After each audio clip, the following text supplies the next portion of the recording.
Hello everyone. आज का जो मेरा टॉपिक है वो है मोमेंटम। मैंने आप लोगों को कई बार एक बात कही है कि जो 9th का बेस होता है वही 11th में आपको एलोबरेटेड फॉर्म में है। तो इस तरीके की जो वीडियो मैं 9th 11th दोनों बनाती हूँ, all the kinds of the student should see it, क्योंकि ये आपका बेस क्लियर करता है। बार बार जब ये वर्ड यूज होते हैं तो आपको बेस तो 9th का ही रहता है। तो again I will say this video is useful for both the 9th students also and 11th student also. ठीक है, तो मोमेंटम जो एक ये वर्ड आपको मैं आज बताने वाली हूं उसे हम डिनोट करते हैं पी से। P is known as the momentum. अब फॉर एग्जाम्पल आप ये सोचिए कि मैंने एक पीस ऑफ स्टोन लिया है और इसको ऊपर हाइट से एक ग्लास प्लेट पर ऊपर से फेंका। प्लेट जो है टेबल पे रखी हुई है, तो suppose it will not break that glass plane, it will not break it. But अगर मैं एक ऊपर बहुत बड़ा सा पत्थर लेके ऊपर से फेंकती हूँ from the same height with the same velocity, what will happen? It will break.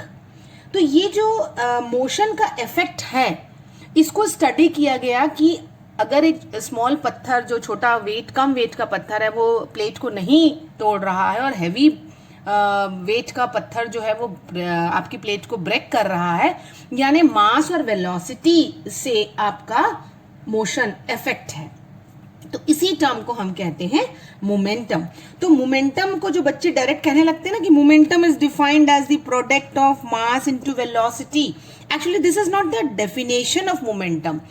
Momentum is mass into velocity is the product of it. It's a mathematical formula.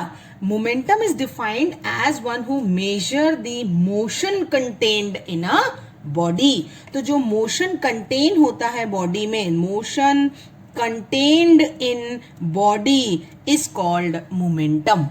Okay हाँ, अगर आपसे कोई बोले कि अब आप मोमेंटम को इन अदर वर्ड्स डिफाइन करिए तो आप कह सकते हैं कि quantity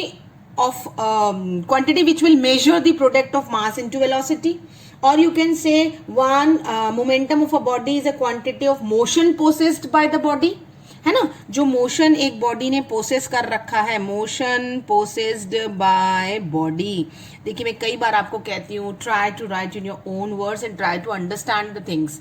वेलोसिटी हमारी वेक्टर क्वांटिटी होती है, मोमेंटम भी हमारा वेक्टर होता है, इट्स अ वेक्टर क्वांटिटी।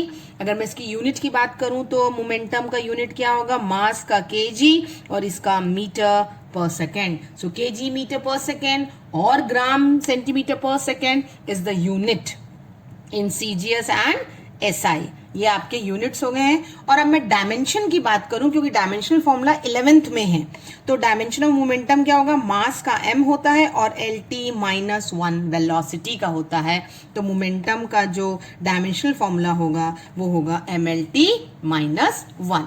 तो देखिए एक छोटा सा आपको मोमेंटम का कंसेप्ट क्लियर हुआ कि momentum is nothing but motion contain in a body, it is nothing but the motion possessed by the body, it is the one who measure the motion in a body, or in other word momentum is nothing but mass into velocity। ये momentum कहलाता है, correct. अब मैं आपको कुछ अलग अलग cases momentum पे डिस्कस करूंगी कि कैसे ये वैरी होता है। So now we are going to study some variation in the momentum. तो मैं पहला केस कंसिडर कर रही हूँ, देखिए उसका ग्राफ है। Momentum is along my Y axis, okay, and velocity is along X axis, जिसमें हमारा मास कांस्टेंट है। So what I am going to consider कि let the mass is m, suppose mass आपका m है body का और velocity है दो बॉडी की, तो इसमें v1 is greater than v2। Any body you can consider whose velocity is different. So what will be P1? ये mv1 होगा और P2 क्या होगा? P2 is equal to mv2। अगर मैं रेशियो निकालना चाहूँ तो P1 by P2 is equal to V1 by V2, यानी जो मोमेंटम है वो डायरेक्टली प्रोपोर्शनल है आपका वेलोसिटी के साथ। तो greater the velocity greater will be the momentum if your mass is constant। ये बहुत से कंसेप्चुअल क्वेश्चन मोमेंटम में आपके फ्रेम होते हैं and this will be the graph. देखिए सेकंड केस क्या कह रहा है? Velocity is constant. तो मैं डायरेक्ट कहूं अगर आपसे वेलोसिटी अगर दोनों पार्टिकल की सेम है तो P1 क्या होगा? m1v और P2 क्या होगा? m2v। क्योंकि वेलोसिटी जो है वो कांस्टेंट है। तो इस केस में भी अगर हम कहें कि पहली बॉडी आपकी हेवियर है तो ऑटोमेटिकली P1 बाय P2 यहां हमें मिलेगा M1 बाय M2, यानी heavier the body more will be it's momenta, है ना।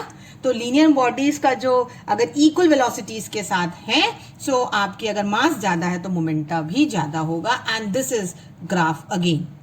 ठीक, थर्ड केस में मैं कह रही हूं कि मोमेंटम इज सेम। मान लीजिए मैंने मोमेंटम को सेम रखा है, it's P1 is equal to P2, velocity भी डिफरेंट हो और मास भी डिफरेंट हो, तो आप क्या कहेंगे, M1 V1 is equal to M2 V2 कहेंगे।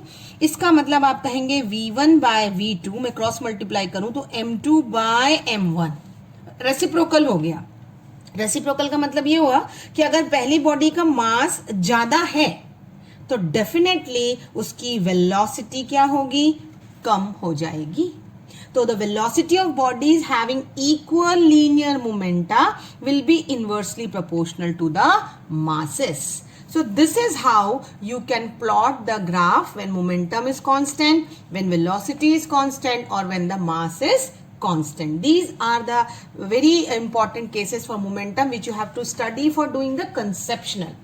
अगर आपका मोमेंटम का कंसेप्ट क्लियर होता है तभी आप न्यूटन के सेकेंड लॉ को स्टडी कर पाते हैं, क्योंकि जितने भी हमारे क्वेश्चंस न्यूटन सेकेंड लॉ पे फ्रेम होते हैं वो सब मोमेंटम के कंसेप्ट पे है। तो न्यूटन ने अपने सेकेंड लॉ में यही कहा था कि when a body is moving, अगर आपने बॉडी पर फोर्स लगाई है, आपने किसी भी स्टेशनरी बॉडी पर फोर्स लगाई है और बॉडी मूव करना स्टार्ट कर चुकी है, then applied force is directly proportional to rate of change of momentum. ये डीपी जो है वो कहलाता है चेंज इन मोमेंटम। मैं 11th के बच्चों से भी अगर पूछूंगी ना कि what is Newton second law, तो वो जल्दी से कह देंगे F equal to ma। Actually this is not the statement of Newton second law. Newton ने F इक्वल टू ma नहीं कहा था, न्यूटन ने तो ये कहा था कि अगर आप फोर्स अप्लाई करते हैं तो rate of change of momentum पे वो डायरेक्टली प्रोपोर्शनल होगा, समय के साथ जो मोमेंटम चेंज होगा उसके साथ। फिर उन्होंने एक कांस्टेंट को इंट्रोड्यूस किया k, जिसकी वैल्यू हम 1 रख सकते हैं, k इज इक्वल टू 1, तो हमें फोर्स का फॉर्मूला मिला dp by dt। This is the Newton's second law. इस पर जब हमने मोमेंटम का फॉर्मूला लगाया तो हमें F इक्वल टू ma उसका कॉन्सिक्वेंस मिला है। So this F equal to ma is a consequence of the Newton second law.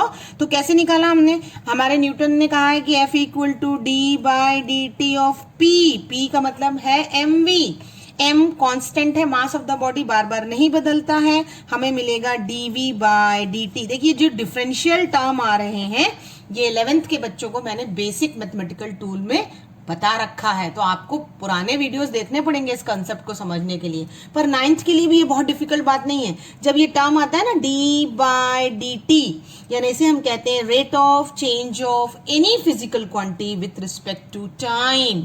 इसे हम इस तरीके से रिप्रेजेंट करते हैं जैसे हम डिफरेंशियल फॉर्म कहते हैं। जैसे यहाँ मैंने क्या कहा, d by dt of p, p is the momentum, ये एक फिजिकल क्वांटिटी है, तो हम कहेंगे कि rate of change of momentum with respect to time.